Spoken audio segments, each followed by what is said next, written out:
नमस्कार, मी अनिल उपाध्ये. शिवसिद्ध बातमीपत्रात आपलं स्वागत आहे. पाहूया आजची बातमी आहे हेरलेमधून. हातकणंगले तालुक्यातील हेरले गावचे सुपुत्र आणि राजकुमार बापूसो पाटील यांचे चिरंजीव आशिष राजकुमार पाटील याची महाराष्ट्र राज्य कृषी विभागामध्ये सहाय्यक कृषी अधिकारी म्हणून निवड झाली. आशिषवर परिसरातून शुभेच्छांचा वर्षाव होत आहे. आशिष पाटील यांचे प्राथमिक शिक्षण हेरले इथल्या जिल्हा परिषद शाळेत झाले.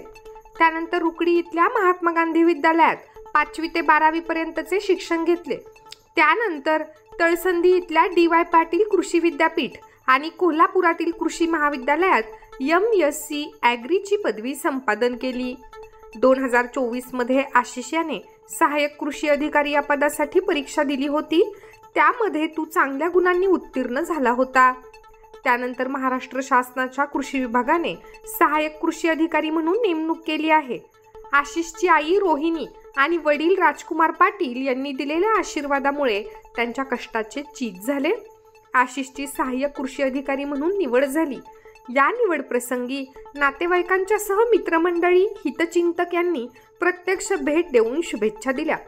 इयत्ता 10वीच्या सन 1986 मधील विद्यार्थ्यांनी नुकताच आशिषचा सत्कार केला. त्याचबरोबर आपली वर्गमैत्रीण मीना कुर्णे यांची कृषी सखी म्हणून निवड झाली. त्यानिमित्ताने मीना कुर्णे यांचाही सत्कार करण्यात आला. आई वडिलांचे महत्त्वपूर्ण योगदान आणि अभ्यासातील जिद्द चिकाटी यांच्या जोरावरती हे यश मिळाल्याचे आशिष पाटील यांनी सांगितले. सत्कार प्रसंगी भरत पाटील, रवींद्र पाटील, महावीर पाटील, शब्बीर हजारी, बशीर बारगीर, कुंतीनाथ चौगुले, महावीर मिंचेकर, जिनगोंडा पाटील, राजकुमार पाटील, रोहिणी पाटील, मीना कुर्णे, अनिल उपाध्ये उपस्थित होते.